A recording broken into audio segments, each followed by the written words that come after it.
You are watching the Justin TV Invitational, cast by myself, Total Biscuit. Ladies and gentlemen, I welcome you to SHOUTcraft right here, bringing you the Justin TV Invitational, as sponsored by QPad, Split Reason and Zowie, and of course Justin.tv. I also bring you FxmOoNan in the blue trunks. He is playing Terran right here on the Metalopolis versus his opponent. We just saw him earlier. He is back for yet another round. This is Drewbie from Team Roots. He is in the Dirty Bleed trunks. Wow, what am I talking about? As you may have gathered, I am still rather ill. As a result, my head is spinning quite a lot and I feel like I'm falling backwards all the time, which is a little bit disturbing. It's not the kind of thing you want, honestly, trying to sit forward in this chair, keep attentive, make sure that this casting is going very, very well, and of course, what do I feel like? That I'm falling through space! It's like casting while high. Don't do drugs, kids. And it's not all that great, honestly, but we'll deal with it. We'll deal with what opportunity would we have to cast such great players otherwise. To all of the 7 people that are currently watching, because they are watching the TSL. There you go. I don't blame them. I don't blame anybody. I think TSL's just hit about 30,000 viewers on live right now. It's a crazy lineup. Really great stuff. Very well produced, of course. And the might of Day 9 and Chill commentating today. They'll also be commentating tomorrow as well. FxmOoNan. I have not seen this guy play before at all, but he's good if he's gotten to this point. That I can tell you for a fact. And Drewbie. Drewbie is also currently in the loser's bracket. He's had one of his eliminations. If he loses this, he will go out of the tournament entirely. Double elimination is always an interesting way of doing things. It's supposed to prevent upsets. Usually does a pretty good job of it. Minimizes the effect of cheese and things like that. Admittedly, it makes the tournament go on significantly longer. So it's usually a 3-day event if you're going to go onto that at all. Drill it, drill it.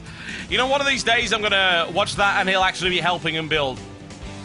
I always wondered that. I always got very confused when I first started watching StarCraft of any description and playing. It's like, why can't the SCVs just help them build? And then I realized how colossally overpowered that would actually be. Now, there are other games where that is okay. This is not one of them. That would be ridiculous.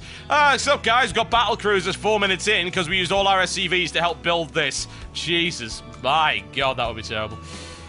Factory, please don't you dare go for a siege tag ground war. We know how that ends up, especially on a map like this. It takes bloody forever. No expansion from either side as of yet. Identical builds from either side currently. Kaldor avoided this game because he hates mirror matches. I don't really blame him. I think TBT is probably the most interesting of the mirror matches by a very significant margin. There could be diversity, folks. There could be. Look at this. Like, that factory's 2 seconds ahead of the other. It's shocking, folks. This could be the turning point of this entire game. You know for a fact that Sean talks about that critical moment. There's the critical moment, folks. He built that factory so late. Hellions. Wonderful, wonderful Hellions. Starport. Wonderful. But it's going to watch this space, because it doesn't matter, because it's going to look the same as the other one anyway. I love TBT, as I keep telling myself, and then take stronger and stronger shots of alcohol to make the pain go away. Sometimes it works, sometimes it does not, and that upsets me. Hellion. Oh, Drewbie. Oh, it's FxmOoNan, actually. It's like, huh, is Drewbie doing his... Oh, no, it's FxmOoNan, never mind. FxmOoNan going in for it right here. Hellion with the escort needs to be careful about that. Are we looking for the contain? We may very well be. What is containment? It's where you build a bunker outside your opponent's base so we can't get out. There we go. Breaks off some SCVs off the line. It is a slaughter fest one way or the other that FxmOoNan then just loses. Intriguing stuff. Drewbie now with the counter-attack coming in right here. That Hellion forced to go at the speed limit of 15 miles an hour. It's like the old-school Hellions, folks. The little guy in a top hat in front of it, walking in front of it with a flag. Bunker coming up right here for FxmOoNan. It's not going to be up in time, though. Will Drew be able to do any damage with that? He certainly will. He definitely has the numbers, and he's going for it right here. What he looks for. He has more Hellions on the field as well. There you go, pushing his way in, a lot of damage being done. FxmOoNan might actually lose this right now, in fact. Repairs on the Hellions, but it's not good enough. Drewbie all the way to the middle line right here. Damage! Huge amounts of damage. Will it be enough damage, though? More to the point, it is good economic damage. SCVs catch it very well, though. FxmOoNan with a good defense. However, economic damage done to FxmOoNan should not be underestimated. Look at that. A big difference in terms of the harvester count. Here comes the drop. A single medevac backed up by 1 Marine and a Hellion. Sounds reasonable. Banshee, on the other hand, for FxmOoNan. We do finally get that diversity in. In comes the cloak right here. Drop round the back. How much more damage can be done to that line? Takes one. Can he take a second? He looks for it. Can't quite get it. However, with the mobility offered to him by that medevac, that's going to be interesting because there's really not an awful lot he can do. I don't think FxmOonan's really got anything on the ground to deal with that. Certainly does not. Heli in there. And, of course, that Banshee and a couple of Marines. Still economic damage being done. And Drewbie in a commanding position right now. Going to take advantage of that with the barracks and the reactor going up. Vikings coming on the field as well. Needs to deal with that Banshee. He is well aware of that. Doesn't want to get harassed by that. It's already on the field, and that Banshee won't be able to do too much. He'll get locked down rather quickly. Drewbie, however, not confident about going in there. He could actually go in there again, I would think. Do a little bit more damage with it if he wants to do it. Not doing that, though. Backs off to his base. Still one base for both the FxmOoNan and the Drewbie. Indeed, Drewbie and FxmOoNan are separate races right now. It has been determined by law. Missile turrets on the field. Nothing's going to be happening with those Banshees, that I can tell you. Drewbie actually loses track of him right there in the clouds, but I don't think a lot's going to happen. He's already got one ready to intercept it as soon as it goes anywhere near it. Hides it in a perfect position, turns around, and there we go. That ain't going anywhere in a hurry, I'm afraid. Bye-bye, Banshee. Banshee, bye-bye. If you try and get out of that, well, you never know. You might be able to do it. Pushes forward. Unfortunately for him, there is a missile turret, and that is not a good thing. Drewbie with a Raven on the way up as well. Needs to really just get those ground forces rolling because there's not an awful lot to defend it. FxmOonan's got nothing right now, and he's rebuilding his SCV count to the point where I don't really know why Drewbie's not going in, but he's holding back for a little while. He'll eventually be able to go and apply more pressure. Right now, 10 Marines versus 5. There is a bunker, which will prove problematic, but with that drop capability, I don't know. Command center on its way up. Drewbie has nothing of the sort right now, but that stim is coming in. He's obviously just waiting for that, I can only imagine. Siege tanks rolling in as well. Now I'm told that my mic is on mute. It took people about 10 freaking minutes to realize this. Great. Well, it's in the VOD. It's in the VOD. Never mind, never mind. Jesus. Scares me that people figure... It's like, is it supposed to be this quiet? Probably not. Oh my god. There must be a hotkey combination for mute. I'll have to turn that off. Moving on with a quick roll pass. What's he going to find? Not an awful lot, is he?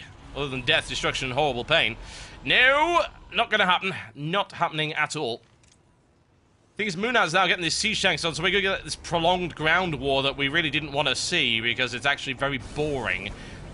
There's the deployment and the second one in there. Drewbie, I don't really know why he didn't go in. He could have gone in much earlier than that. Really, really could have.